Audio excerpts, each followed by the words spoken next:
Is it going? I think it is going.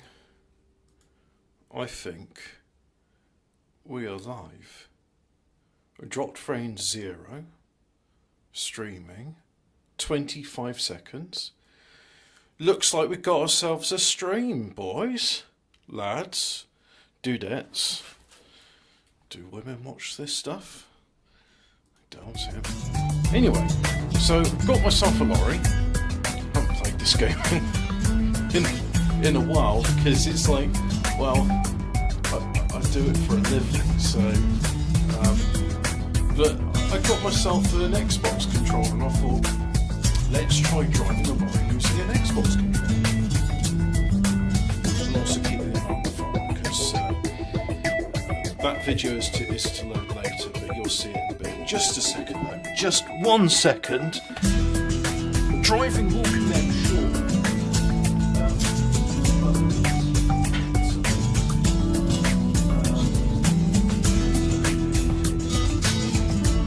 Over here, I'm cold, and I'm sure there's so many other closing things we can't try. It's distracting you from, yeah, well that's it.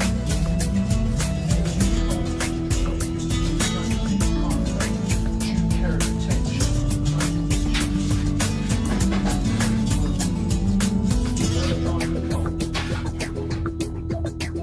Get all. So you get talking to the lumps of coal. Now, got myself a lorry.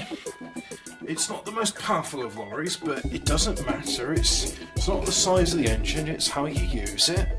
So let's I want to upgrade it. First visit the service station, you're driving. Okay, so we've got to go on the map and have a look at the service station. So if I go more up, let's see, where's the service station? I think I might be. I'm actually in the service station. That's good to know. So for some reason that's set up. We don't need bathroom.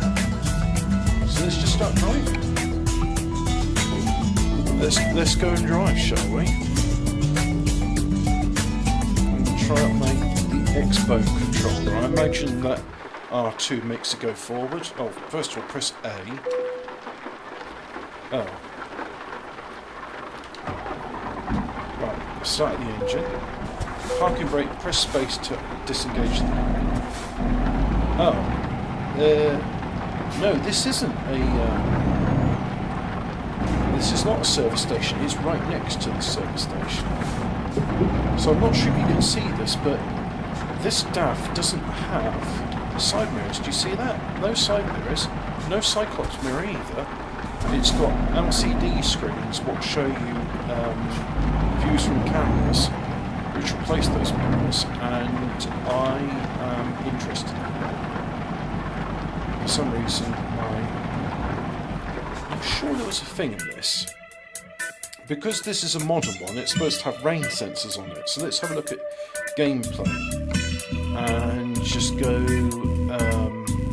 fatigue, traffic offences, yeah. Rain probability, time zones. What's smart sequential shifting? I don't know. Let's enable that. Because that sounds like it's interesting. No idea what that does. Leave it alone. Rain sensor, enable that. Automatic retarding, yeah. Air brake simulation, yeah, put that on. Automatic headlights. Automatic high beams, yeah. I don't really like automatic high beams, but I'll turn them on. I'm on the steering camera rotation too, so it goes with where I'm steering. Yeah, that's all good. Right, so now I've put on all the nanny state features. Let's try this again, shall we?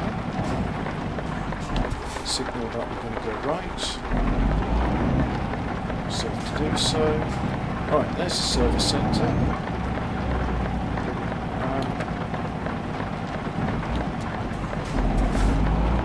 Apparently the rain sensor's decided that's not enough rain. Right, let's upgrade the truck. Truck configurator. So I put the mod in because it turns out the mods I had from 2 years ago don't work anymore. So I put in new mods. Now, transmission, yeah, that's all fine. This bit looks better than, see, Argento or Naturi, see, got a bit of wood effect in there, that's good. Now, paint job. Would that be better? Let's have a look at some different colours. No, I want you to be sort of blue. Yeah. That's kind of good. Do I want orange? Oh no. I'm getting a joystick drift. Pink. Green. What sort of green? That sort of green? Yeah. Now what about this? That makes it accented. Okay. Different sort of accents. I'll leave that like that for now. And this bit. What if I do it sort of inviting? Yeah, that pops out. I like that. But that blue's the wrong shade of blue, so I think that's better. Yeah. There we go. And now this one here. Let's also go for the different sort of, what if I go sort of that green?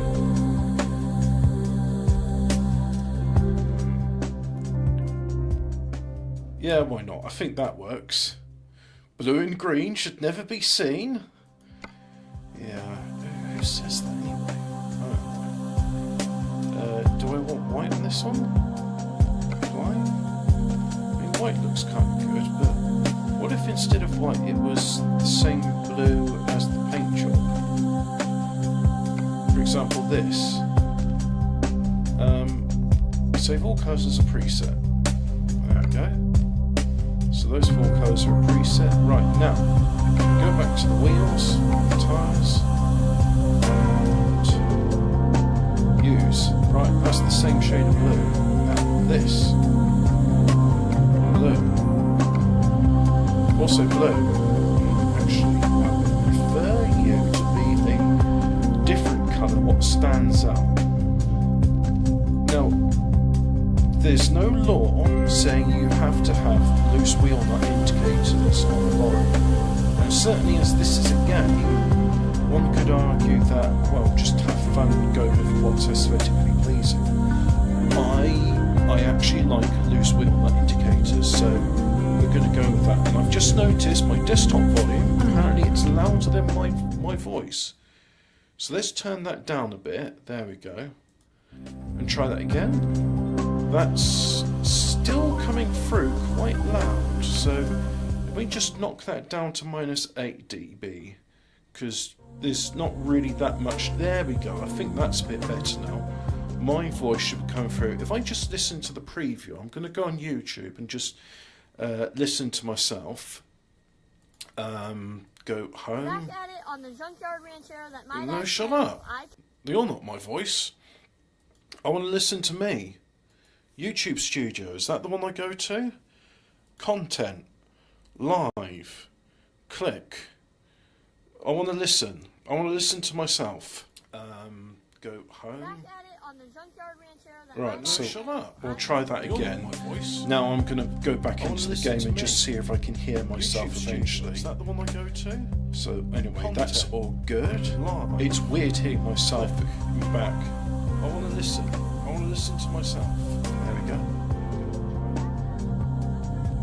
Right, this is quite confusing. Try that again.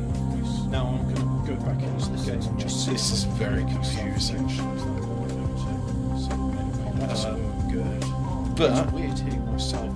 It sounds like it's all right. I can hear my voice quite distinctly, so that's fine by me.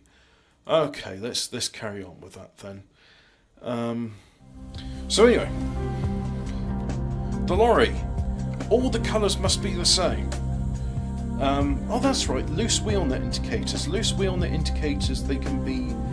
They're not a legal requirement. In fact, as they're not a legal requirement, what if I just go and use? No, I want chrome ones. Let's have a shiny metal and chrome. Yeah, there we go. And chrome, like so. Your standard. Right, so there we go. That's all good. And that's plastic. That's paint. That's paint as well. I think we're all done. Right, now, for these bits, let's have a look. Oh yeah, telepass devices. We'll have those in there. We'll have some telepass devices. Bottle, yeah, that. I could have a holocron. I'll use my positron. A tugboat. A sonic screwdriver.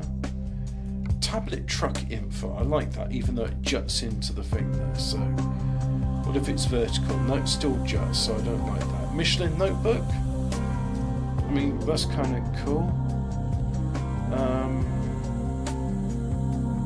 What else have we got? Leaning Tower of Pisa.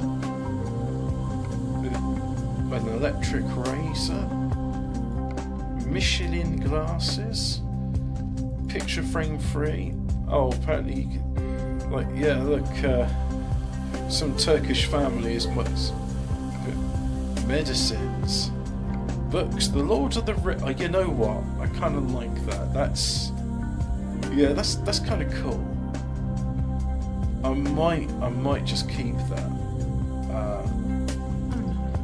But I could have an ashtray.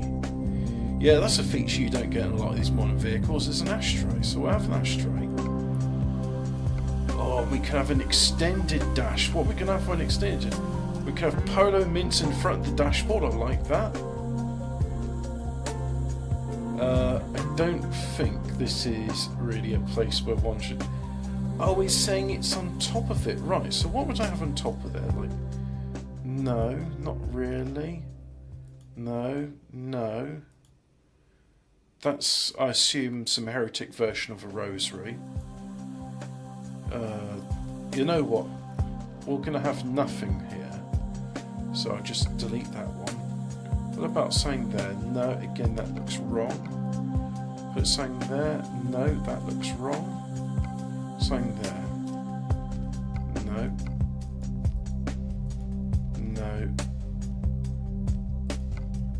You know what? We'll go back to the normal dash configuration. That's better, I think.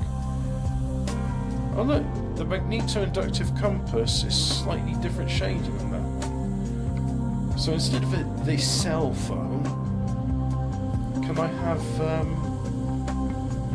Lord of the Rings? Books, the Lord of the Rings. There we go. Got a wallet there. Yeah. Just the water bowl, just the single water bowl. Oh. Actually, you know, I think I prefer the modern style of steering wheel, so I'll stick with that.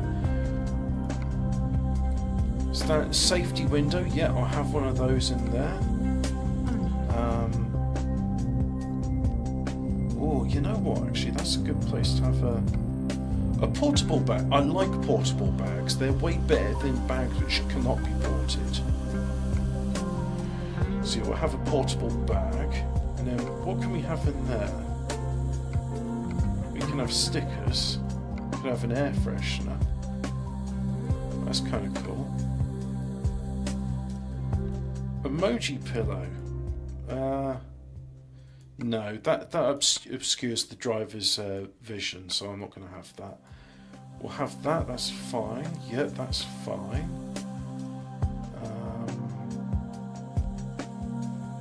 A CB radio. Oh, I could have a magneto-inductive compass up there, which means if I go back here. Come on, I saw it somewhere.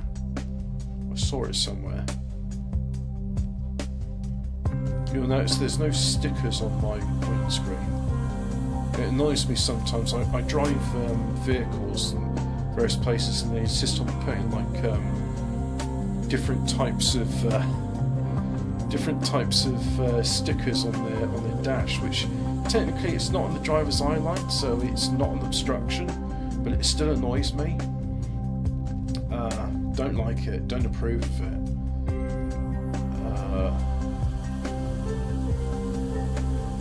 So mugs, cherry. Oh, there it is. Right. Okay. So I can now have Camel. There we go. There's the ciggies, what I used to smoke. I haven't smoked since 2017, but I've been thinking about smoking. So, we can have old Ben Kenobi. Yeah, all right. We can have him in there. We can have a cat. We could have, oh God, not Mary Sue. Or we could have some Turkish bloke who's smoking my cigarettes. No, I'll have could have a cool box on the bed. No, I like that because that means I can keep the fire extinguisher there. You see, and because a fire extinguisher is a legal requirement, so I'm definitely having that. Yeah, that looks cool. Let's have that there. Right, I think we're almost ready to roll out. Is there anything else I'd like here? There are certain things. I want this to come out the Xbox. Have you got a steering wheel set up and all that? I do have a steering wheel set up. I'm not using it. I'm using my Xbox controller because I have very little motivation to do anything at the moment. And the power supply for my steering wheel I'm using for my amp because it gives 24 volts. So anyway, all of that's done. It's only going to cost me 43,000 euros. There we go. And really at this point, if you notice that my total amount of money I've got is 183 million euros, it's like, why are you even doing this? Oh, because, you know, even if I was a millionaire, I'd still carry on working. Well, this job answers that question of, like, you know, what would you do if money was no object? I would just be a lorry driver. I would do 12-hour shifts at 5 a.m. starts, doing it 7 days a week, and only coming away one weekend every month, because I love fucking driving so much. Look, some people actually do like work, and good for them, but I hate work, which is why I'm not working at the moment. I really, really hate work, so I'm not going to do it.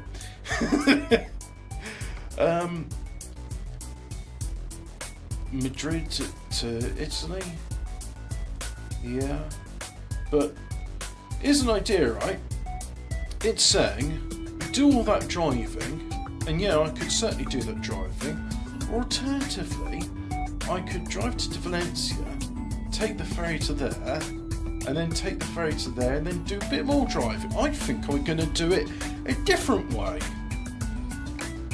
So, you're about to set heavy haul job. Oh, it's saying it's unsuitable for heavy hauling because that is a lot. I mean, for example, this is 3.5 tons. That's 27 tons. I mean, it will do it. It will just be a bit crap. Motorcycles, for example. Yeah, that's a bit better, isn't it? Christmas special pet food. Yeah, alternatively, I could do the motorcycle. Should we do a Christmas special? Over Christmas special pet food. I don't really. It's not really showing me a route. Like, what is this? This is stand delivery. Okay, let's just do it then. Let's do it, and the contribute towards is complete. Okay, so it's saying don't do it then. Madrid to Arts Workshop. Give delivery. Alright, that's done.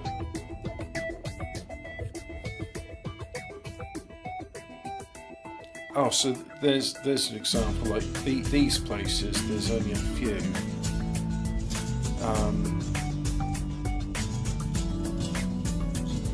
Well, let's deliver some vans, for example. Could deliver some vans, yeah, but that's a long bloody trek. I mean that's a long trek as well. All right, you know what? Let's do that then.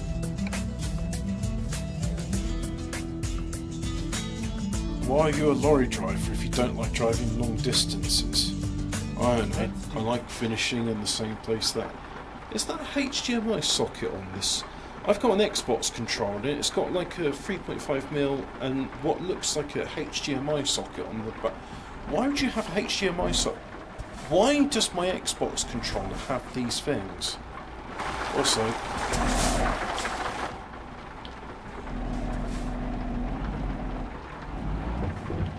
oh, because I was mounting the curve. Right, just let that driver go past. For some reason we're going off in 7th gear, but that's not my choice. That's the choice of the automatic transmission.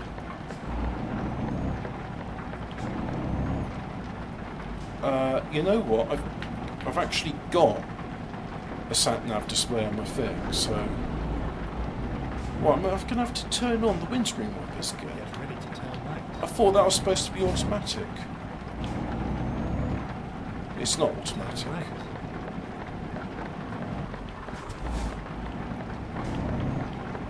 That's alright. You weren't going where I was going. It's fine. Go straight on. Go straight on.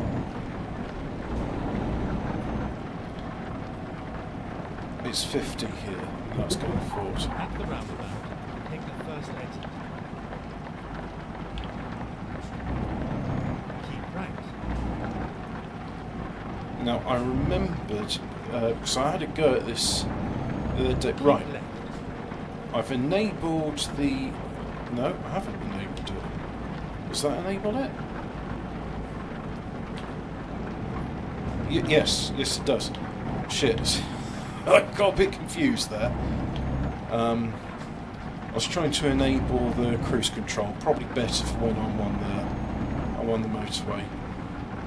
God, that is a rumbly piece of road.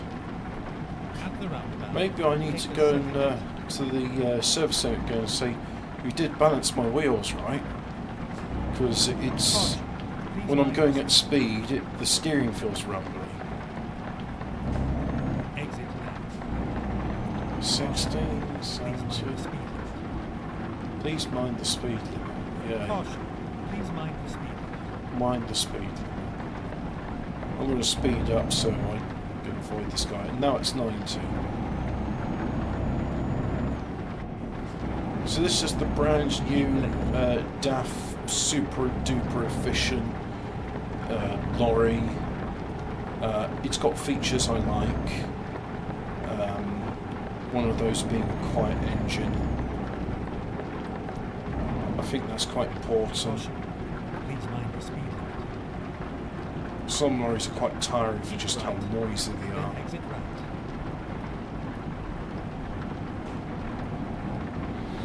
Exit right. Right, I've just enabled the cruise control. Now I'm turning Caution. it off. Please mind the speed limit.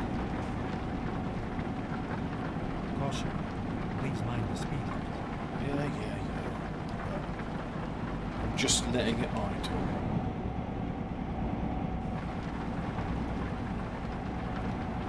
I tried to see if there was a way to change field of view so I could like have all of that. Because yeah, that's fine. I didn't cross over onto fuck. I don't really like the right thumbstick for viewing stuff. I'd much rather do it with a mouse. But the advantage of this is I don't have to. Keep right.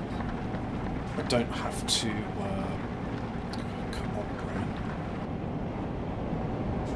The advantage of using the right thumbstick is I don't have to take my right hand off the controller.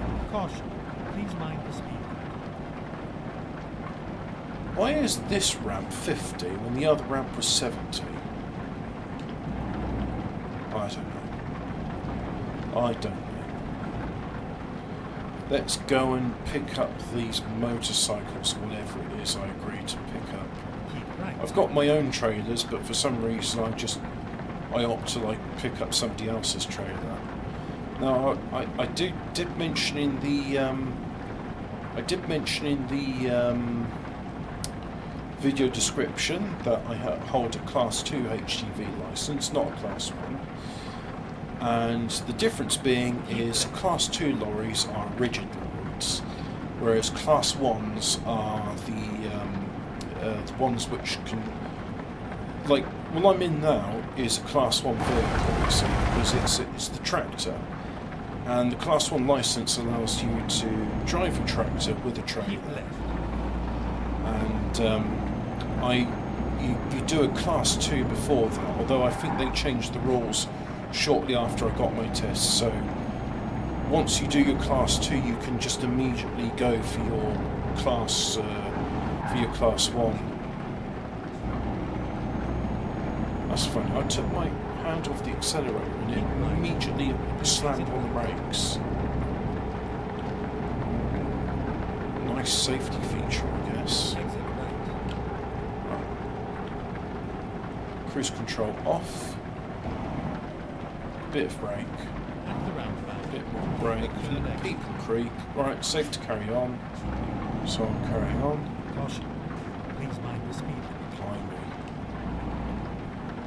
Keep right. I'm supposed to do 40 on the road. I never really look at the speed when I do a roundabout.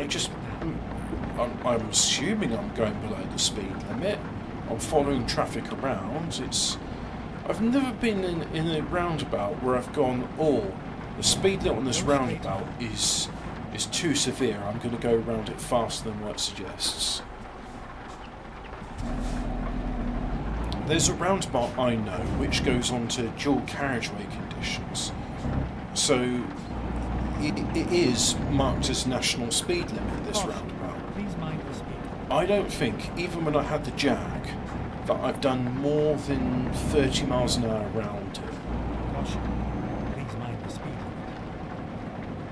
Our speed limit's 50.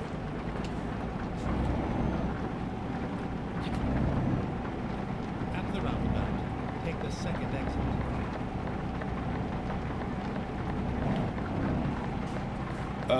That's a really interesting manoeuvre you did there, guy in the white sedan, or saloon. It's a saloon vehicle, is it? Caution. Please mind the speed. That is quite realistic. I have a truck nav, and it scolds me whenever I go speeding on it. Take the third exit. Keep right. You know what? I'm going to overtake you because you're going too slow. If you're being overtaken by a lorry, then you should be like, I'm in a car. Why is this lorry overtaking me? Does that mean to say I'm going too slow? The answer is yes, you're going too slow. This is where it ends. I think I'll find this is where it begins, buddy. So look, there's my trailer there. So, my trailer's actually this one here. God, that'd be embarrassing. It's like you've picked up the wrong trailer and you're now in Nantes in France. Can you bring that trailer back to Spain, please? Well, this is where you'd have a foreman on the site.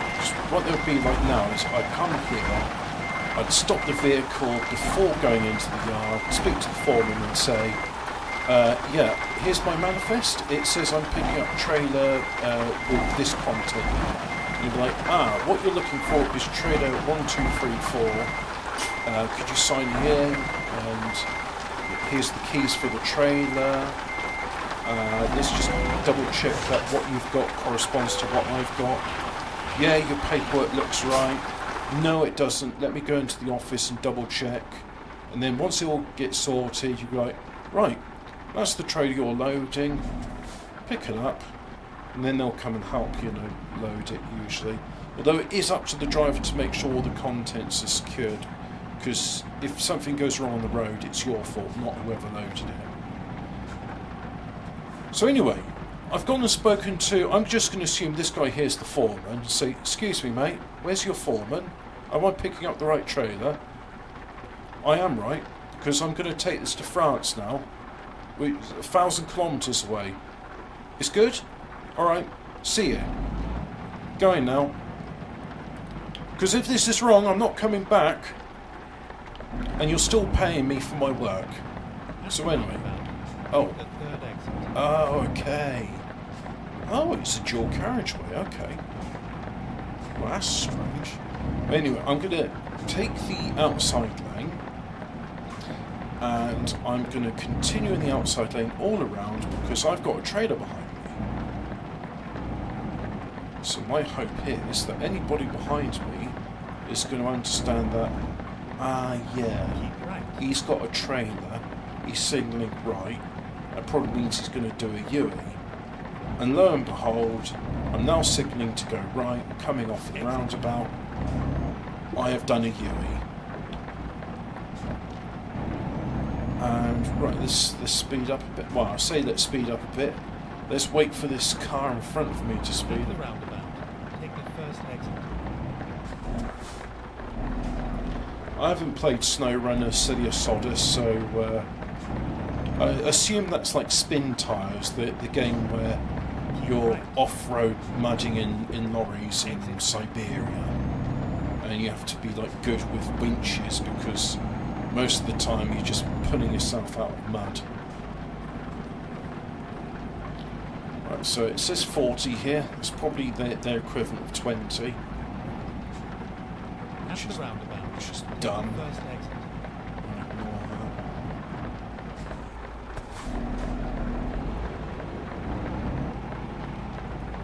Yeah, Exit. clear to proceed. Try not to destroy the lamppost. The signpost, and onwards and upwards.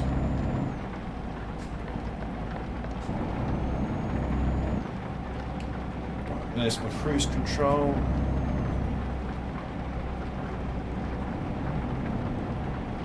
Yeah, let's just enjoy this this trail all out of here. Go straight on. Intent.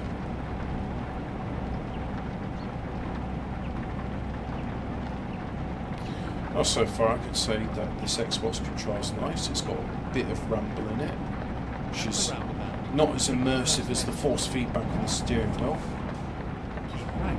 but it's certainly Exit. more convenient. And we see here our lorry is maintaining speed, it's not accelerating. But then again, it is a 530 horsepower engine. So we'll just get up to speed.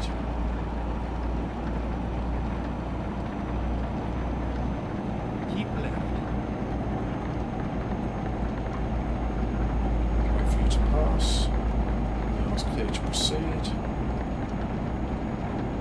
Now really, what you're supposed to do when signalling to go on is just to look over the shoulder, make sure there's no cyclist there, but we're on a busy road Keep left. and it's fast. I don't expect cyclists to be here, and because you don't expect cyclists to be there, that's when they'll be there and you run them over and now you're having to go to court for manslaughter.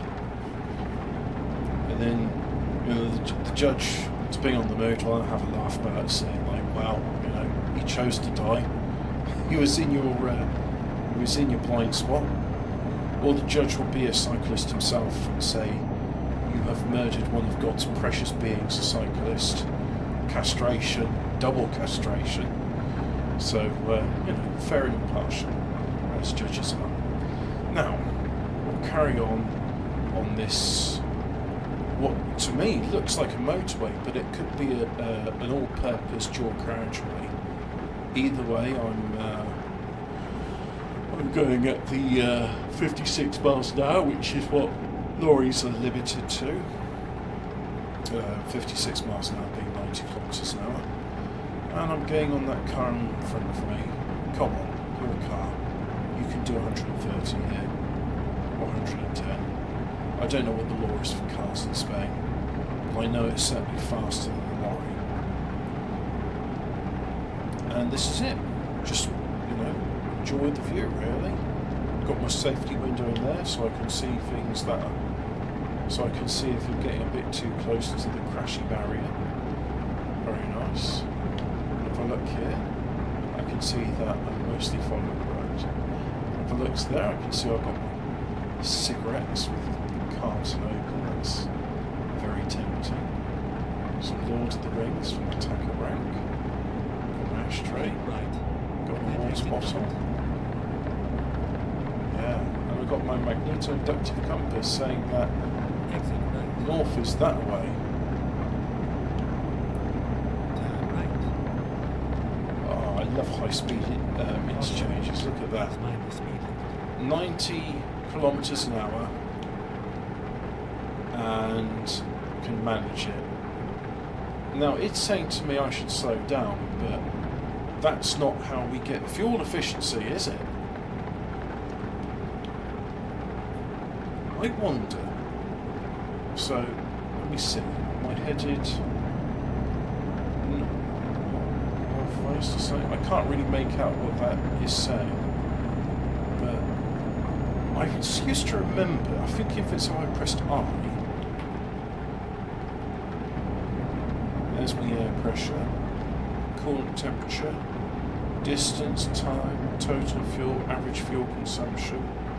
Well, those are certainly numbers, not that I can read any of them.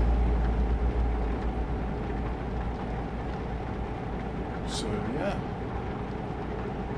Cool.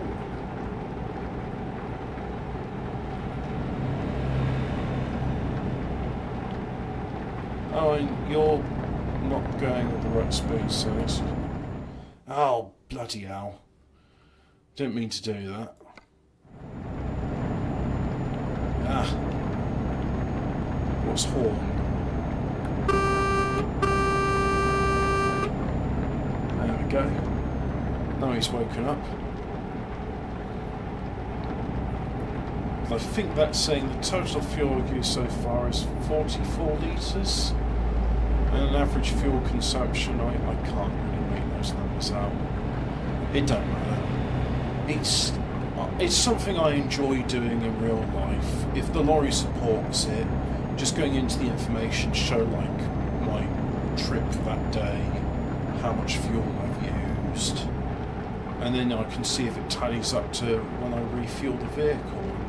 If there's any discrepancies, I can then talk to the site foreman and say, well look, fuel efficiency in the vehicle today was 19 miles per gallon, because we don't use litres per 100 kilometres, we use miles per gallon in England. And I've refueled with this many litres, that's equivalent to this many gallons. What's going on there? And then they'll say, did you resell it this time? I said, yes, I did. It's like, well, you could have... where would you have a discrepancy? Because it has happened once or twice, and I've pointed it out to the foreman and said,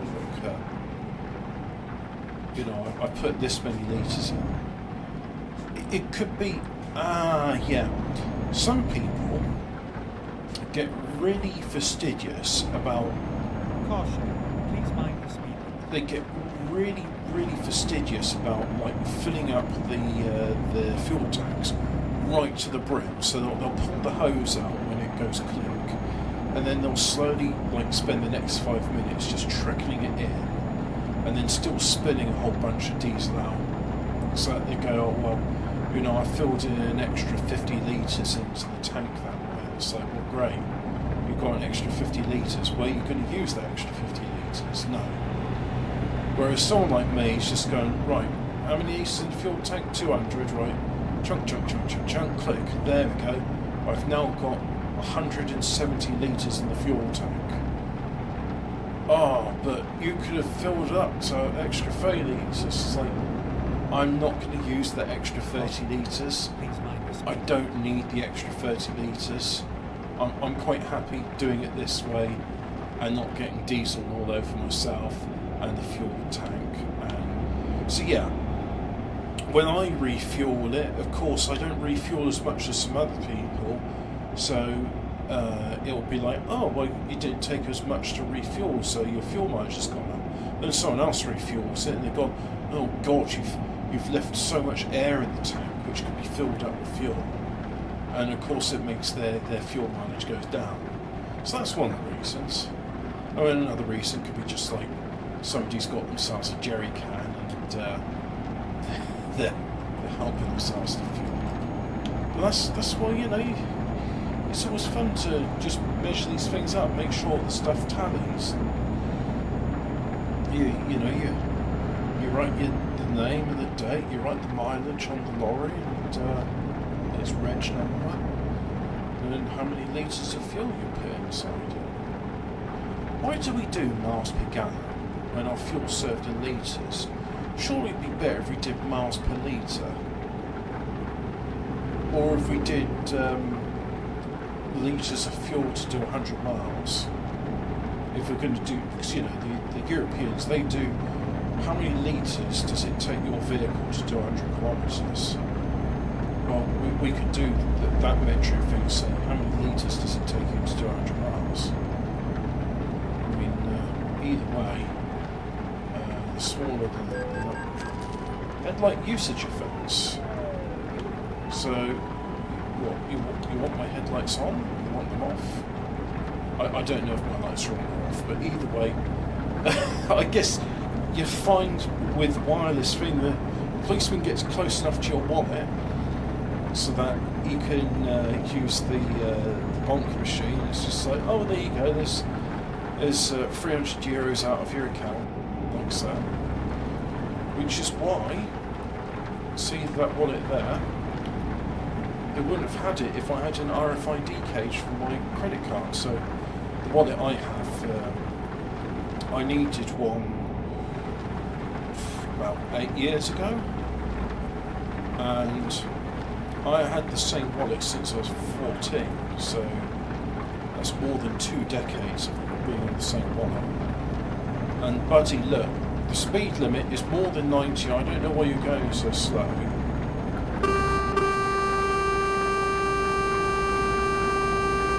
But I'm overtaking you, so I need to make you aware that I, a lorry driver, who's speed limited to 90, now look, I'm going to have to do this, because you're in my way. And that... Caution, please mind the speed. And that policeman was still there going like, oh, I'll get some bit more money out of you today.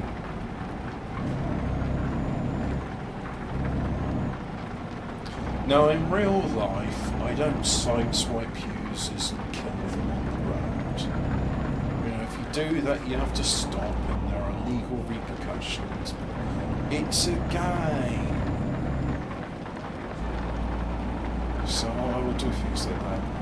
No, if I'm within 2 miles of an exit, I will get into lane 1, which is what I'm in now. And lane 1, by the way, is the outermost lane. Oh, for fuck's sake. Look, you're in my way, you're being a dickhead. So I'm just going to get past you and we can forget all this ever happened. I'm in a rush, okay? These motorbikes are perishable goods. I've got to get them to the market in France before they go off. People are like, oh no, I don't fancy that. You know, they go up to the motorbikes and they give the saddle a squeeze and go, well, it's not very fresh, is it? So yeah, let's do that. Now, in real life, I don't sideswipe car drivers for annoying me, but at the same time, it's very rare in a lorry you'll be overtaking someone in a car. Now, it has happened before. There's been times when I've been on a motorway, I'm doing the legal speed limit 56 miles an hour, Well, actually, the legal speed limit for lorries in the UK is 60 miles an hour, but because speed limiters have to be compatible with Europe, it's all set to 56. And I'm still overtaking someone whilst doing 56 miles an hour.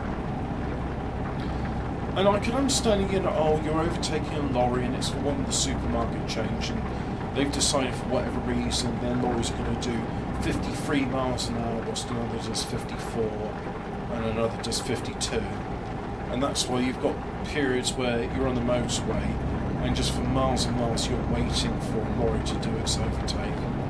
But there will be times when I'm overtaking a car, the car's not heavily laden, the person driving it is not a little old lady, and yet for whatever reason I'm overtaking them. And it's like, I can understand you're trying to save fuel, but seriously, like, you're on the motorway. There should be a minimum speed limit. I would say the minimum speed limit, if you're on the motorway, as a car or motorbike, should be 60 miles an hour. Now, there are times on the motorway where you can't do 60 miles an hour. There'll be times when there's a posted speed limit. The idea of the posted speed limit, by the way, is there's traffic up ahead. If you go at the speed limit we say, by the time you get there, the blockage will have gone. Or you can do what the other dickheads do, which is carry on at 90 miles an hour. Oh, I'm in traffic, I have to brake sharply.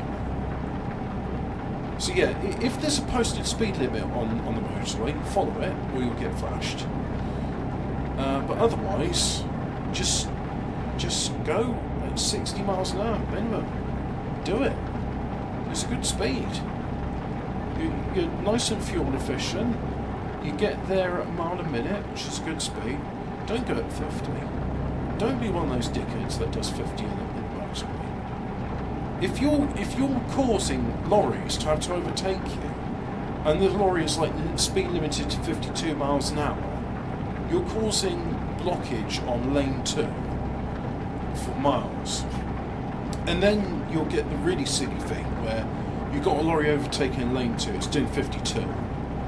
And then you'll have another lorry which is marginally faster, like 56, and it decides it's going to overtake that lorry in lane 3. It's like, well, great.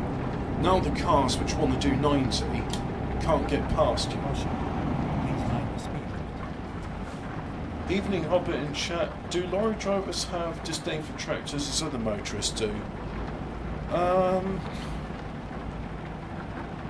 Not really. I'll tell you what, I'm actually a lot calmer when driving a lorry than I am driving a car, because when I'm in the car I want to be somewhere. Whereas when I'm in the lorry, it's like, well, I'm not being paid by the mile, I'm being paid by the hour. So if I'm stuck behind a tractor, I'm like, great, I'll just pootle behind it for miles and miles and get paid a bit extra. Now you could argue, oh yeah, but then you'll be, if you're doing a multi-drop especially, you could argue that's like, well, now I'm going to have to wait even longer. Are my lights on? That makes no difference what I can discern. But get up to speed. Oh, and then we'll get down from speed because tunnels for some reason are limited to, was that 80? Yeah, I'm doing 80 now. Alright, there we go.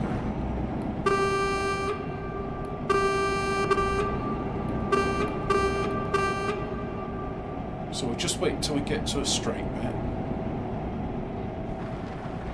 And I think, is it F4?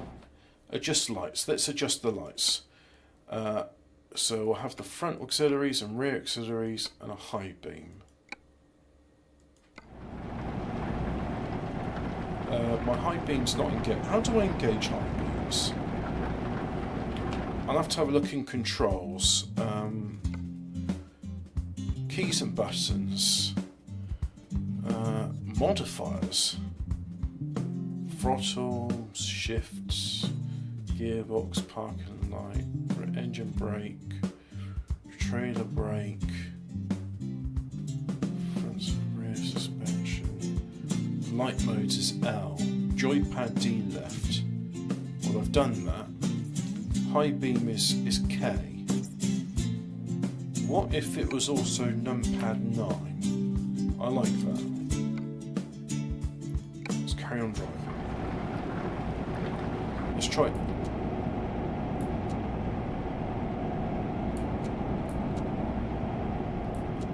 Well, I don't see my high beam telltale coming.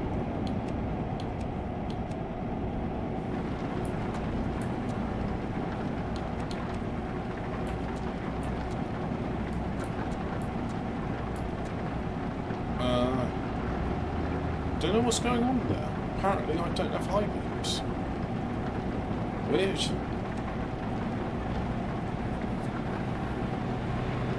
Or did I just turn on?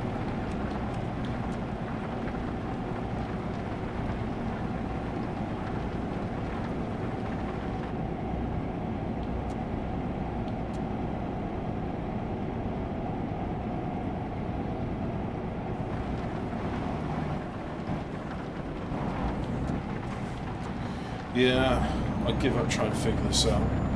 Well, it looks like we'll have dip beams from now on.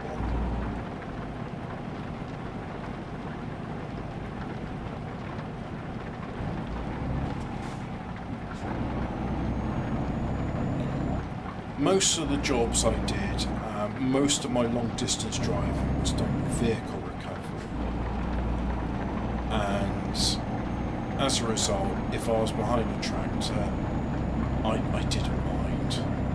But most of the time I was on motorways anyway, or arterial roads. So, didn't really have to contend with tractors.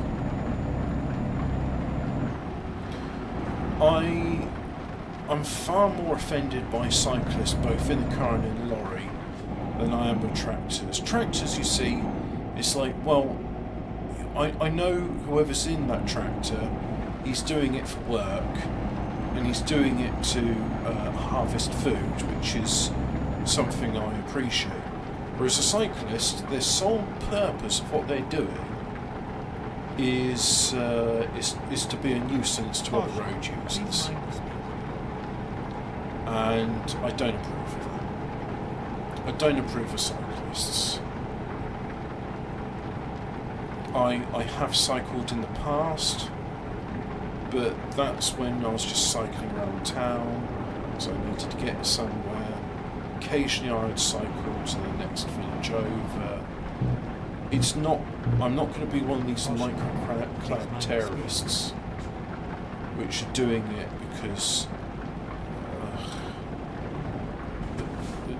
they have that horrible sense of entitlement, where they'll demand a psychopath be made and then use the roads anyway, because they've got just as much of a right to use the roads as anyone else.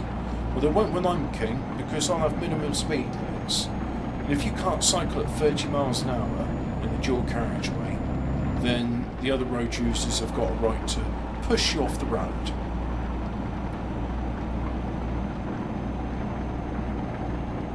I'd also have a law saying that if you're a cyclist, you've got to have a reg plate on your bicycle.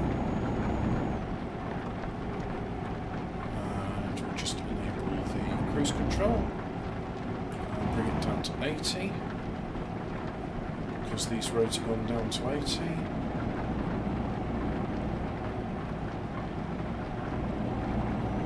Now I need to get in Nantes in France, and I don't know where I am. I imagine I'm still in Spain. Oh good, yeah, another toll road. Well, it's all paid for by the company.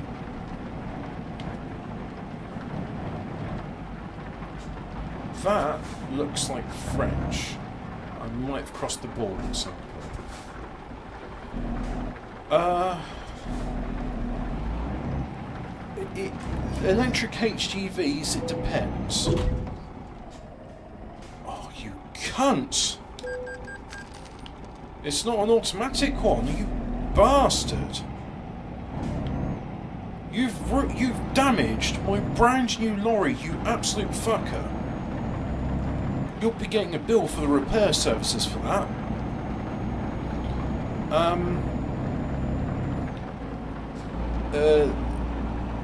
the short answer, would I allow electric HGVs, is yes, but. The but being, is that really going to work?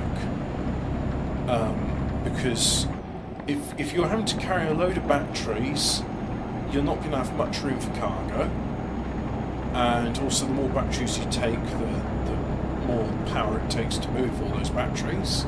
So you'll need more batteries and have less cargo. So who in their right minds is going to have that?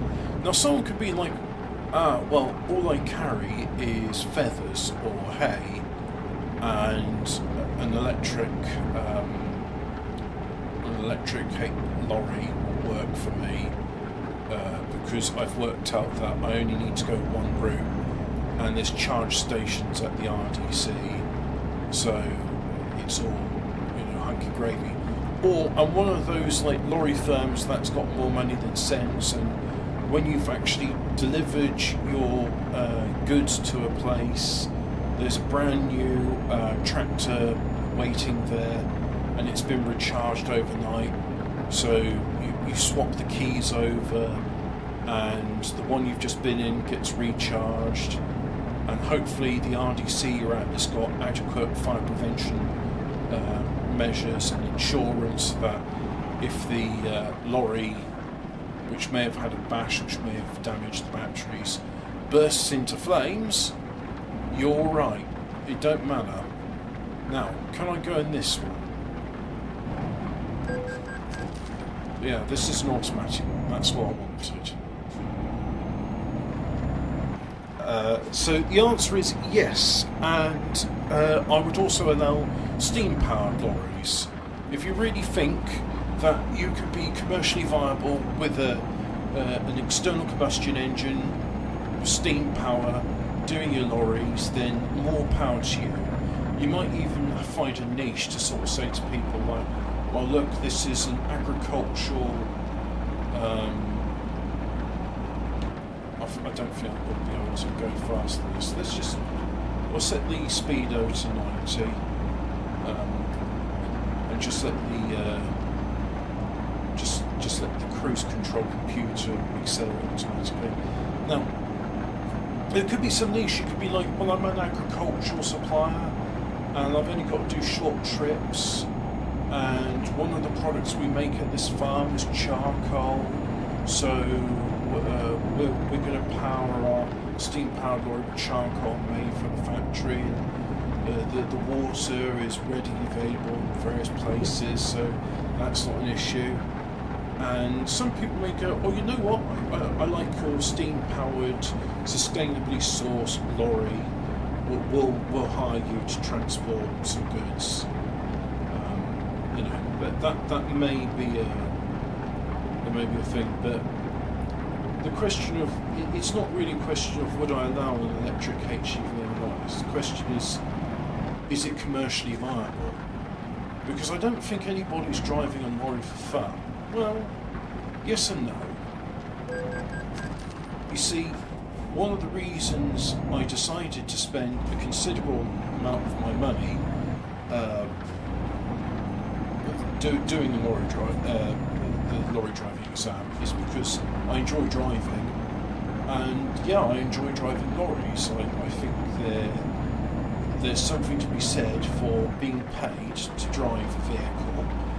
And there's also, I think, a sense of accomplishment one can have from going like, well, this is a dangerous and difficult vehicle to operate. So, oh, I'm yawning. It's best time to pull over then and have a tuck and break.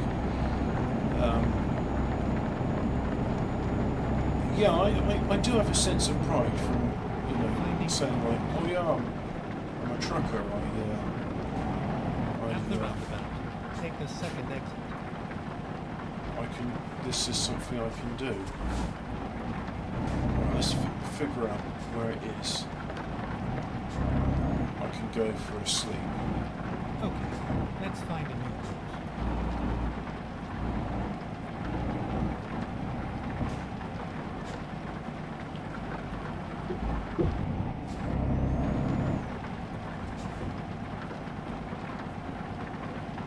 So, there we go. Yeah, we'll use that. Now, I could carry on and go to... You know what? I'll probably never explore it else because I don't think I'm going to be doing Go straight on. playing this game much. So let's just go this way because we can always loop back. So let's just have a look at this out of the way parking area. We need to sleep anyway, so...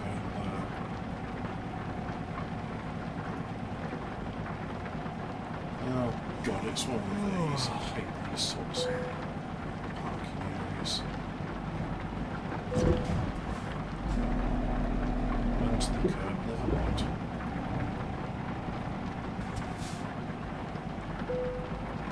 Let's have a look at the Cyclops mirror.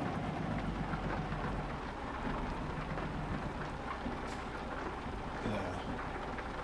That's good. Parking brake on. Engine off. And, well,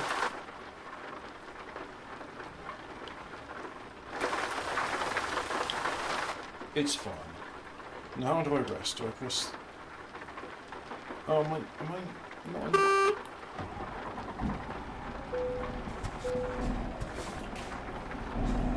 Is this not a parking space?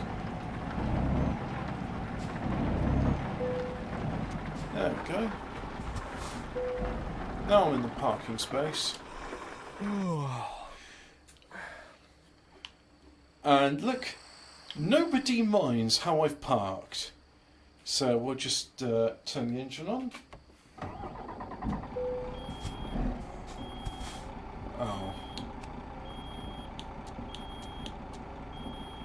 Can't get going yet because of the thing. Now what's this saying? Air pressure too low.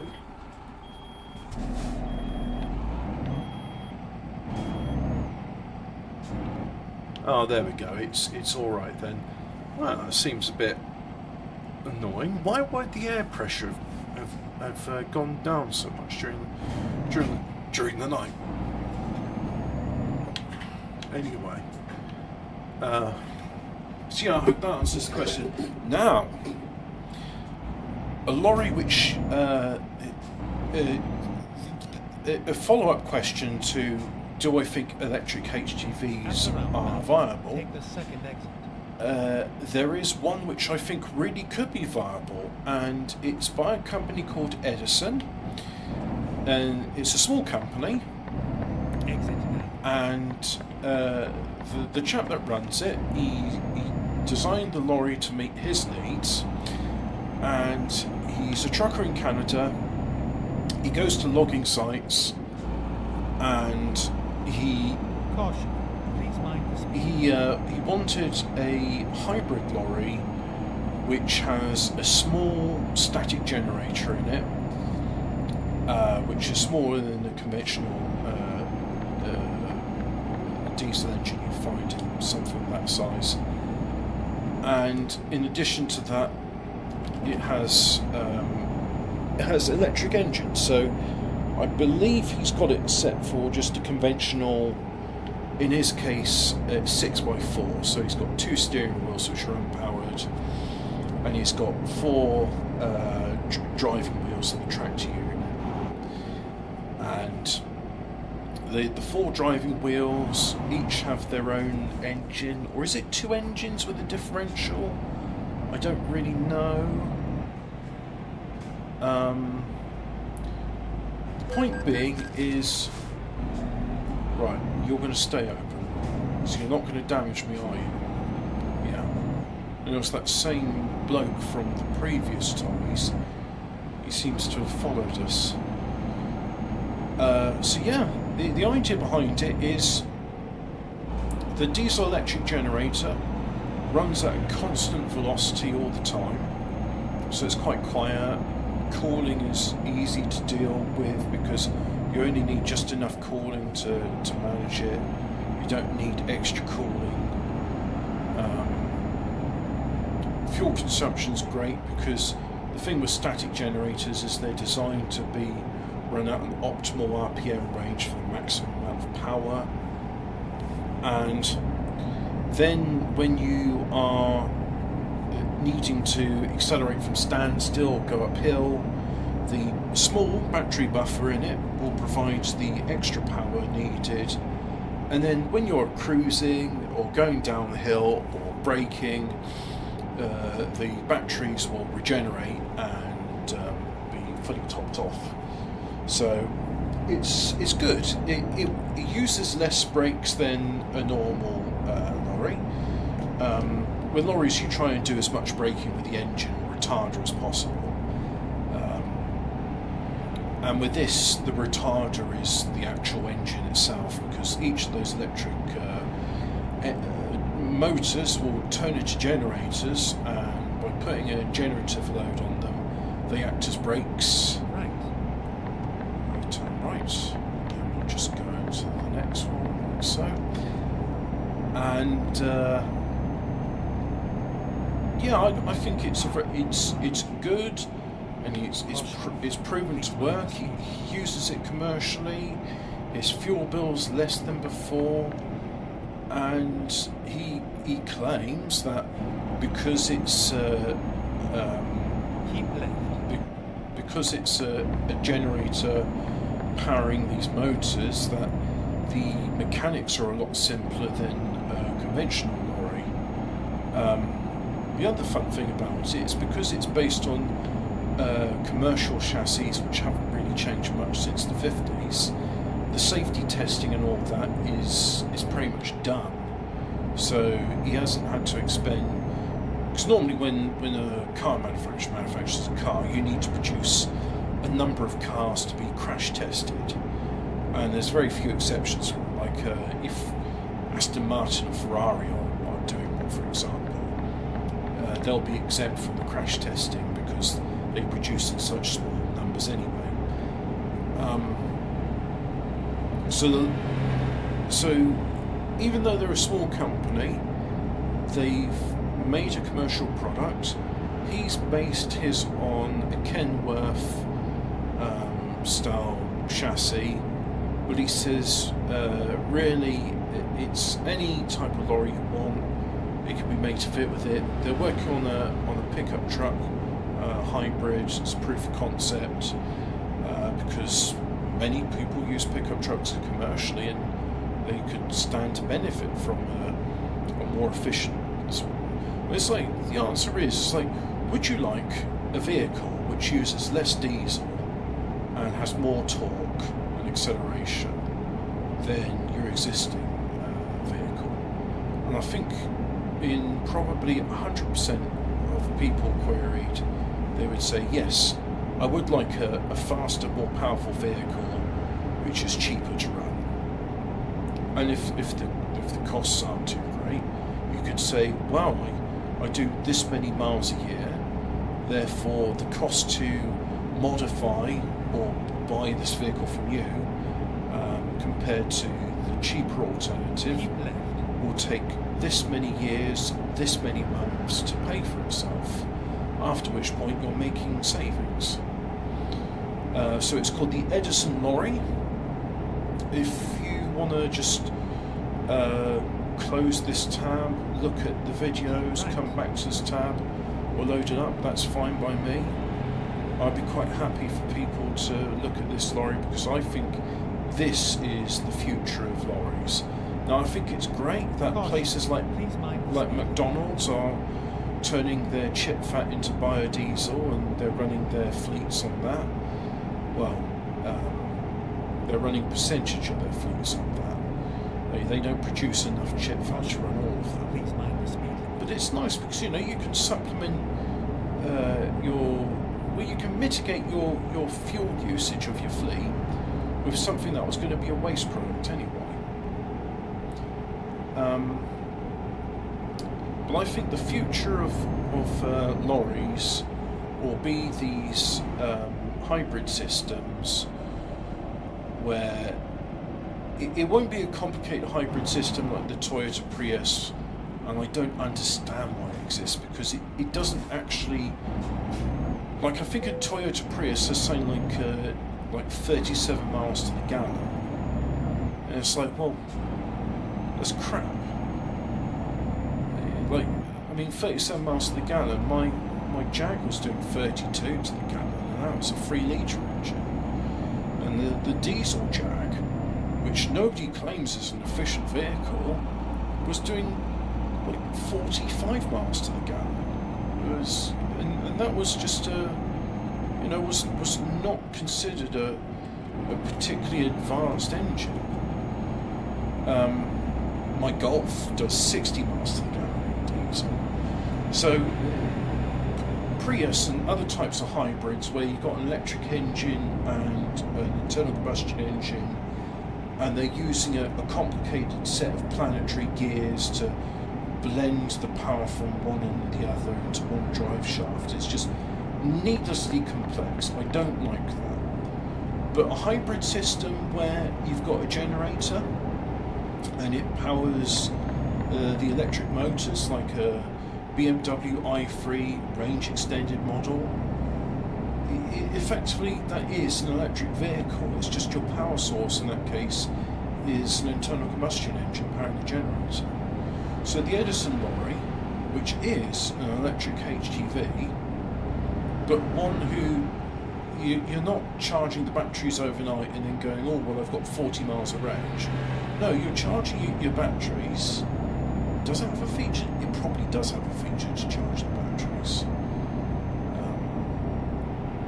Because why not? You could also maybe charge up the air brakes as well. But the fact is, it's got the range of any other lorry in that it uses diesel. And last time I checked, the diesel was readily available almost anywhere, really. So plenty of places you can buy diesel. And it's not going to put a massive load on the fuel network. Now, speaking of putting a massive load, I think I ought to stop for dinner. So what I really should have done is when we're in that stop, let's just do it now. How much further have I got to go? Oh, well, we started off in Madrid. I'd say we're in the last quarter, aren't we? Yeah, not too long to go now. Let's just carry on then.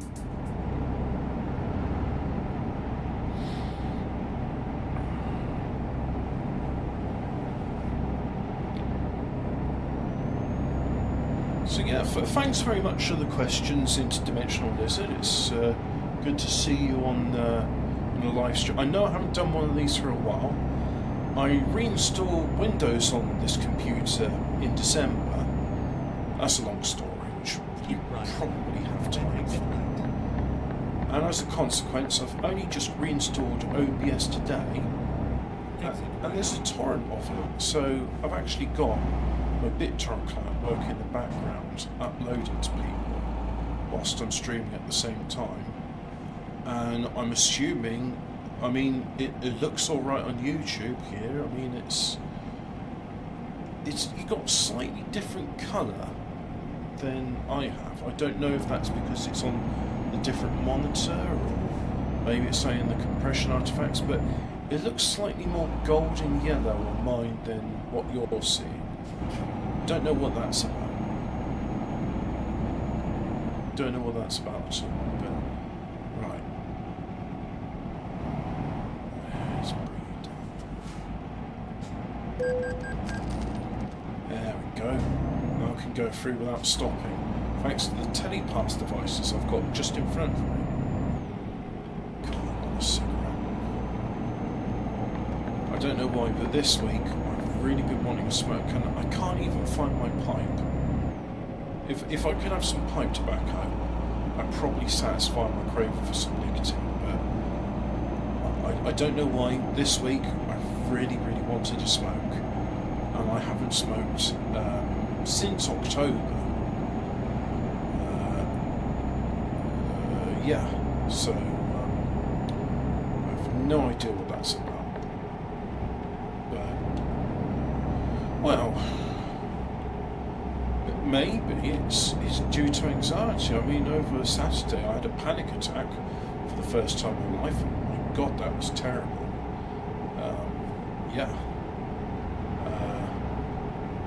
collapsed on the floor. Felt like I was going to die. And when the attack subsided, I was able to get up. And yeah, it was horrible. At one point, I thought it was appendicitis, but I spoke with the out-of-hours doctor and said, "Can you cough? Can you jump? Can you lay down with your legs straight?" I can do all those things. Well, good news is it's not appendicitis. Bad news is, for some reason, you're worried about stuff and it makes you feel like you're about to die and it's physically painful. So, yeah. You know, I always thought people that have panic attacks and are getting hysterics are just like, well, that must be unpleasant when your mind's getting so hot you feel terror. But I've experienced it myself, and it's like, no, it's proper dread. It's in your guts, and it makes you feel like you're going to puke and shit yourself. Although that didn't happen. I was walking to the toilet on the way, but I made it all of about 5 yards, and then I was like, I'm not going to make the toilet. And then I managed to gently collapse, put my hands out in front of me, landed mostly softly on my face, and then I was on the carpet and just thought, my God, this carpet needs a vacuum. Keep right, then exit right. But I said about the bed.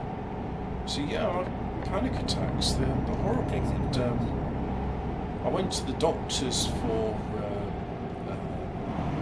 something that might be related, and had a blood test, doing another blood test in a month's time. And I like this doctor. I think I'm going to get a good rapport with him. So I'm going to say to him, look, I've not had a GP since I've moved house 8 years ago. Can you be my GP? Because I think you've actually... You're one of the proper doctors, and I'm not going to say it like that. I'm going to say, I get a feeling he's one of those doctors that understands what the Hippocratic Oath is for, and is probably sworn.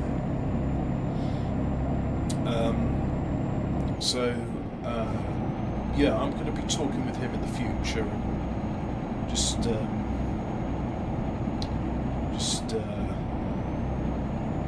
telling him about new and exciting things that have happened with my body and my psyche. New terrifying things. Yeah.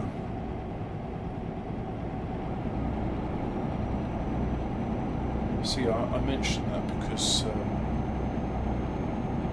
just thought to myself, what if I'd been driving whilst that happened?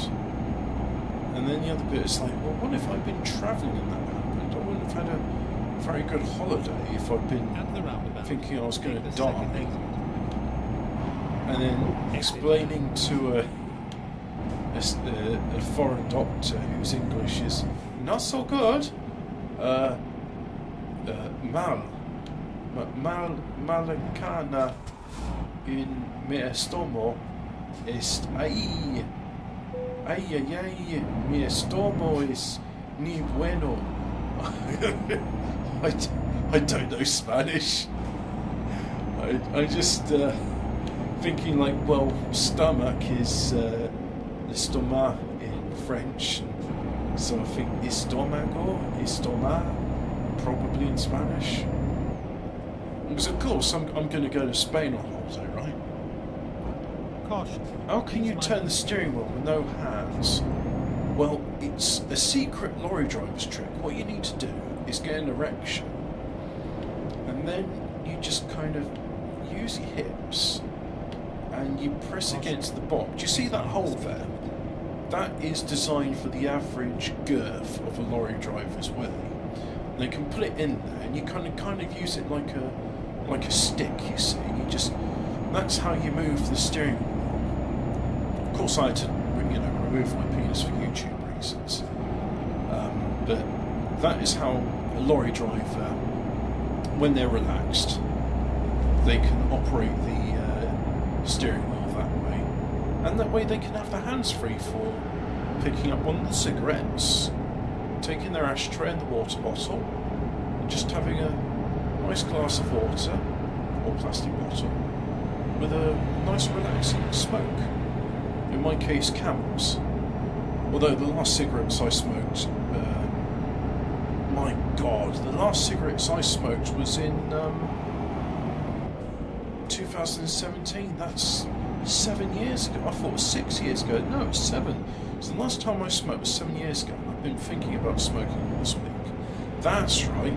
Maybe the panic attacks, maybe my body's saying, you want to smoke. That will relax you. If you have a smoke, you won't be panicking.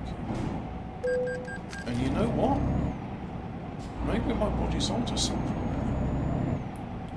I've got to have a hunt for my pipe again because I'm annoyed that I can't find it. And I can't find my other pipe either. I've got 2 pipes and I can't find either. Oh well. So anyway, we'll do this and then we can say thanks to everybody for watching the live stream. And, I'm going to be alright.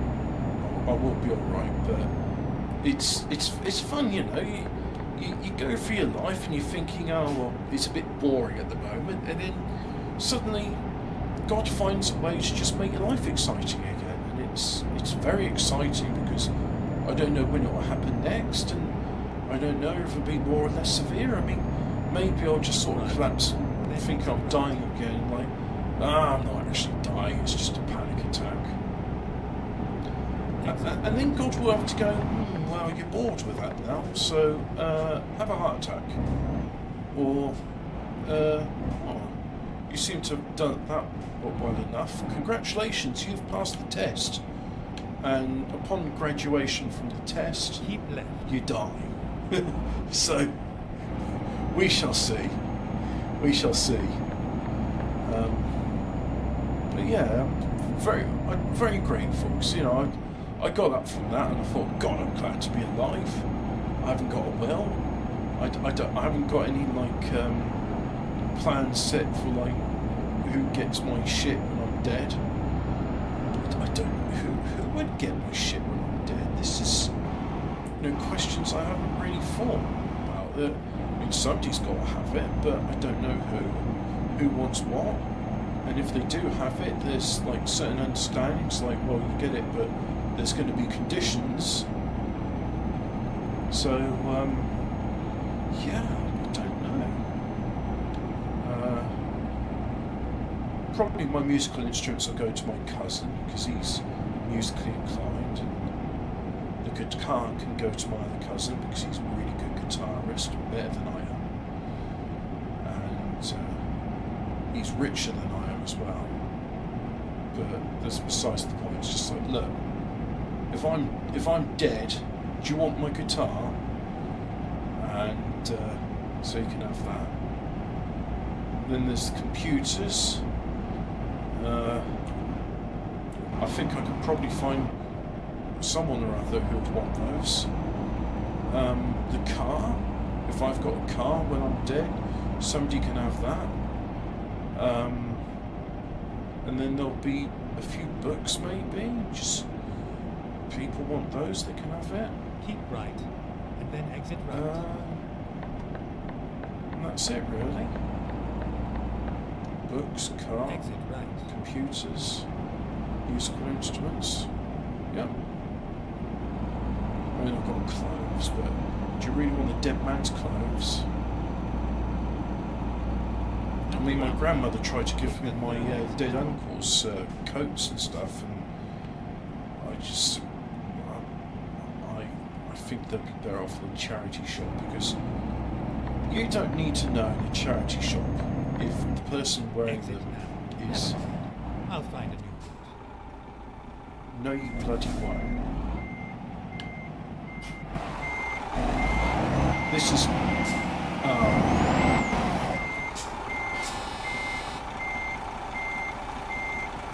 this is not something I do in real life.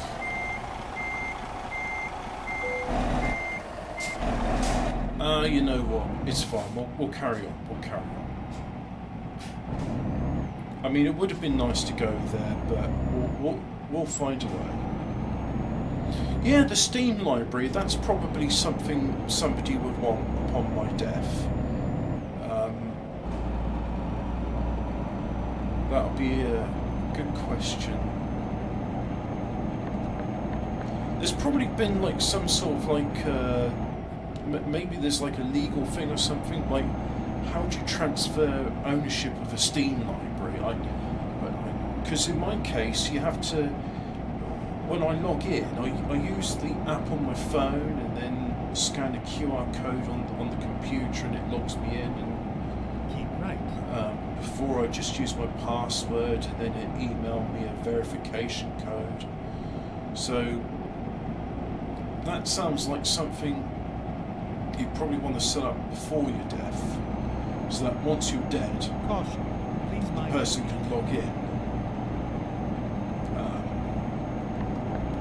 Which maybe would involve saying to somebody like, well, this is the password to unlock my phone, and then from that you can have my Steam library, the password for which is this, and then the Steam guard is on this phone.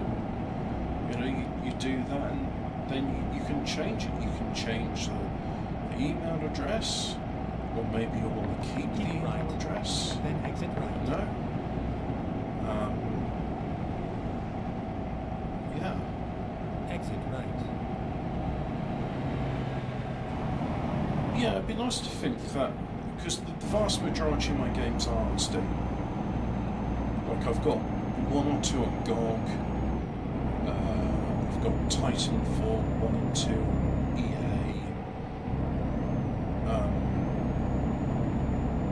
And I think that's it. Oh, and then you have to install Uplay in order to use Far Cry 3. But I'm never going to do that. If ever I want to play Far Cry 3 Blood Dragon again, I'll just pirate the damn thing.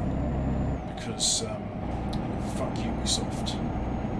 I refuse to play their games even though I own a legitimate copy. So yeah. God. I don't know what it is about me. I just feel so Keep tired right. all the time. Then exit right. Mind you, I don't do this much talking usually. Exit right. I said Willie, did I?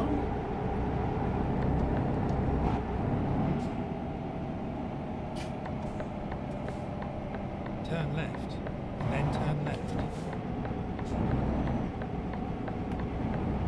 When did I say Willie? Turn left. Oh yeah, when I was talking about how lorry drivers operate steering wheel without using their hands. Yeah, it's the secret lorry driver arm. It's why steering wheels and lorries smell cheesy.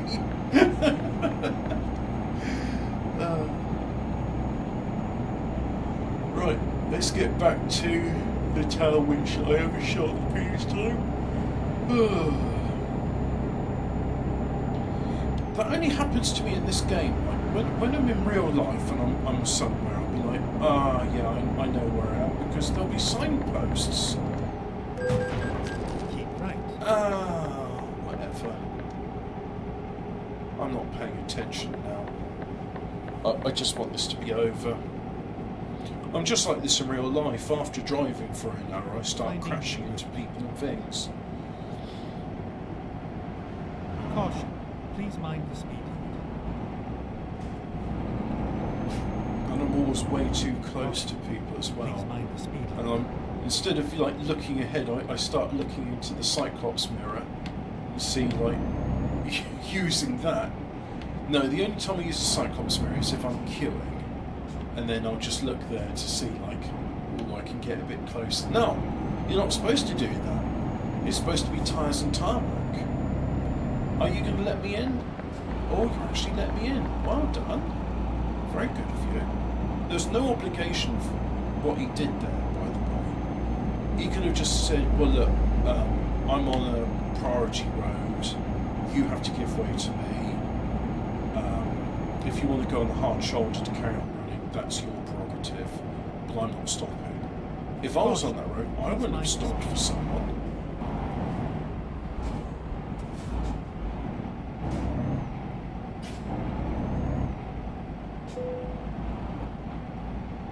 Start off toll road. It's that man again.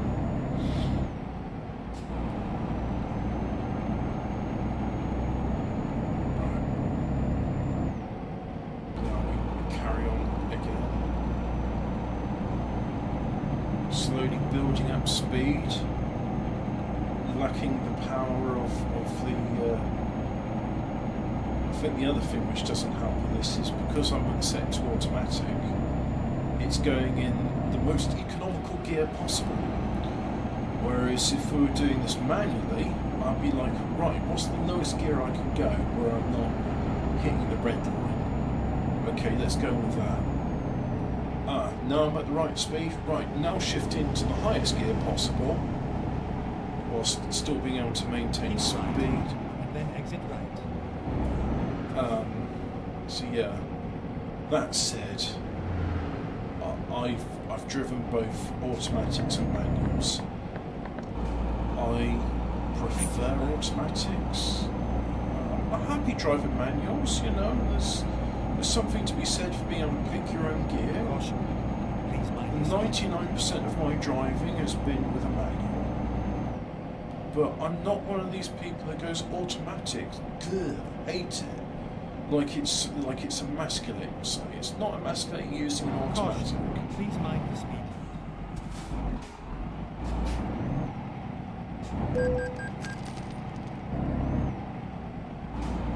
Some people say it is.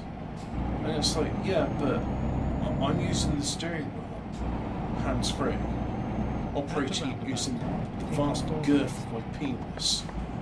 And apparently, did you enjoy that nice little...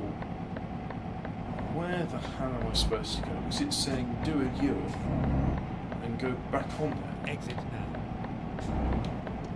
So let's figure out where I am and where I'm supposed to be. So right, we're getting back on that road, and then we're coming off that junction E3, and then to get us back to this bit. Right, got you. That's why we're doing the circuitous route, because I missed my junction. Admittedly, that has happened before when I was doing road recovery, and I was told they're on the northbound bit of the M40 or some other motorway. And then I'm on the northbound bit and I'm scanning, and then I see a vehicle which matches the description and they're on the southbound bit. So I come off of the junction and I go onto the southbound bit of the motorway, M40 in this case. And then, when I know I'm at that bit, I get onto the hard shoulder, put my beacons on, and then as I get closer to them, I slow down, I read the reg plate, I look at the reg plate on my manifest, and it's like, oh, so that's the vehicle I'm recovering. And in which case, I signal to go past them, and then I do my vehicle recovery. It's like, so then, it says here on my notes, you're on the northbound bit of the M40. No, I was going south. Right. Who said that then? Well, I rang my car recovery team and they said they'd get in touch with the local recovery people. And it's like, I see, Chinese whispers. It happens all the time. It's really annoying and I really, really wish people would just use 1-3 words. And I did it before actually. I was recovering a vehicle which was... this was not when I was doing vehicle recovery, it was when I was actually a valet. And one of the new vans that they were getting in for fitting, it was... You know what, let's carry on. Surely there'll be a stop somewhere. I don't want to use that stop, I want to use the next one. Because I don't know how to get in there. They ran out of fuel, so I went to rescue them. And because whoever drove it knew what they were doing, they said, well, look, this is the Google Maps reference. And I'll give you Google Maps because what 3 words is wrong for this bit. And the funny thing is, I thought, oh, okay, they're coming towards the facility, so they'll be on the eastbound carriageway. So I went onto the dual carriageway westbound, and then I saw the sign saying, the police signs there, because there's no hard shoulder on the dual carriageway. And I came to a stop, the police got very angry with me, and I was like, hi, yeah, it's I'm here with diesel for that van. We can put the diesel in, and then the van can go. I can follow them back to make sure they don't break down again. Oh, all right then. Keep right, and then exit right. We'll just we'll bring your the guys in your business to Exit right. and then the police rang up my work, and then they got it done, because that was used as an unofficial recovery. If I was in a recovery vehicle, I'd be like, oh, well, there's the recovery vehicle, it's got its beacons on, so obviously it's here to do recovery. But it was nice to be given Please mind the speed limit. the exact coordinates for a vehicle recovery. But what 3 words? Use what 3 words? It's great. It gives people an exact location to where you are within a 3x3 3x3 meter grid. And if you can't find someone in the 3x3 meter grid, then you know that's on you. So hopefully that's what people will be doing from now on. Like, Keep right. you broke it down the motorway, Right. you speak to your recovery people, they'll say, oh, can you give us what 3 words reference? Oh, I don't have it installed on my phone. Alright, well, can you say what this is? Please mind the speed. You don't have to give us the exact location, but At the roundabout, if you do, take the it will first help exit. your recovery, and it means you won't have to spend so long on the motorway.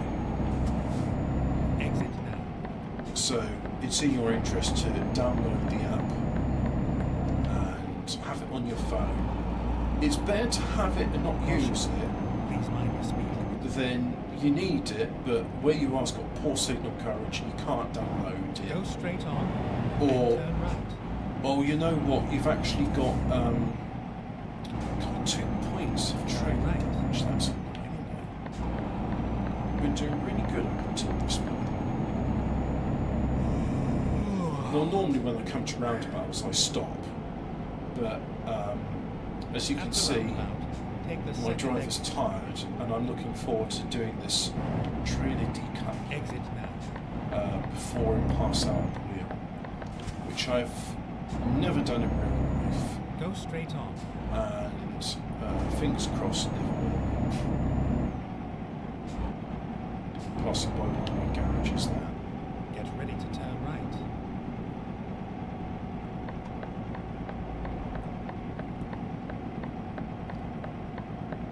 Turn right. Here we are, at a vehicle distribution place, You have arrived at your destination. motorcycle dealership. Your route guidance is now finished.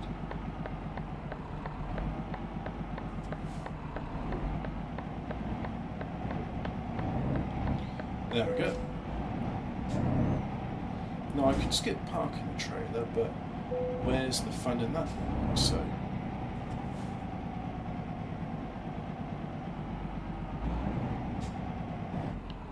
now normally there's a load of bullshit to be doing for here, because someone needs to tell you someone needs to tell you like what bay you're going into on load. And usually there's no one inside, so oh god, I'm doing this wrong, for fuck's sake. It's not as intuitive as doing it in real life, that's for sure.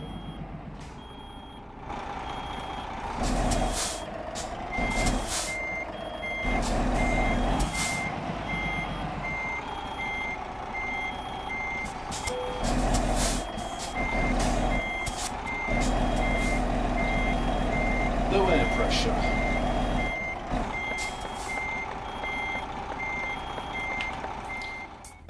I'm turning that off then because that's fucking annoying. Sorry, you're trying to do reverse? Well, I've used up all the air in your air pressure system. No, come on, guys. You're supposed to be a simulator of this bullshit. You don't just say, oh, you've attempted to do one manoeuvre. Sorry, all the air in your compressed air tank's gone now. So we'll turn that off. This game is 12 years old, and they haven't fixed that. You absolute shitbags.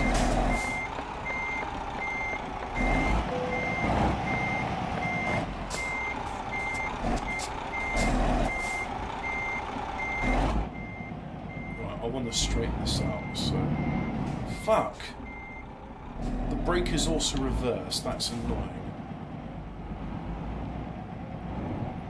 Not as good as the steering wheel. Not as good as the steering wheel.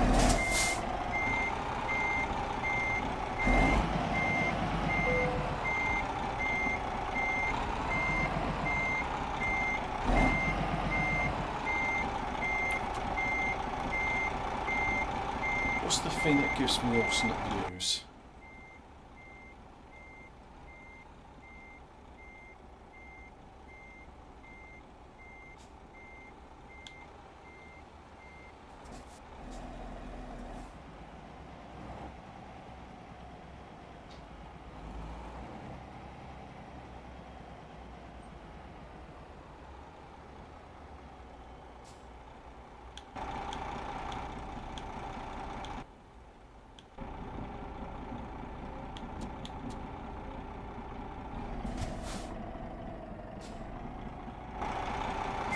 So that's the bit which is really throwing me off, because when you're in reverse, you don't use the brake pedal to reverse, you use the accelerator to reverse. But I'm tapping on what my brain is telling me is the brake pedal, and it's making me reverse. And it's like, oh, okay, I'm reversing too fast now. I want to brake.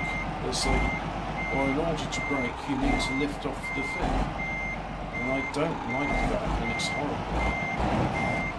So, for example, there, I was like, oh, you're getting close, you better brake. Well, my braking made it accelerate forwards. Oh, and I'm slightly off.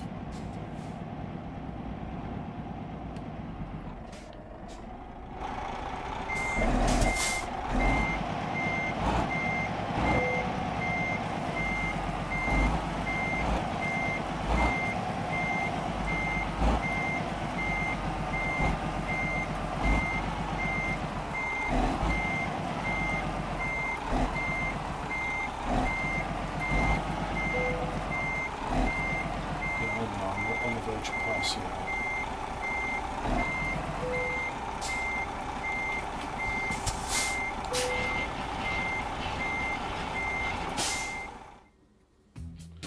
There we go. Good work. Only moderate damage.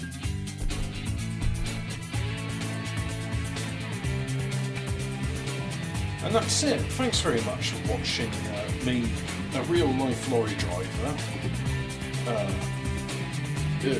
playing Euro Truck Simulator, where I complain about how an Xbox controller is not the same as using foot pedals and a steering wheel. Yeah. The driver's yawn again. He just slept. Yes, the good.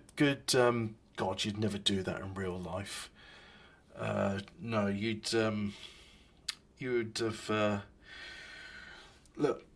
Not that it's really important, but there is this thing called the EU Working Time Directive, and it applies to all workers, not just lorry drivers. You're entitled to 11 hours daily rest period, 45 hours weekend rest period, and lorry drivers, at their discretion, they can reduce their daily rest period twice in 1 week to 9 hours.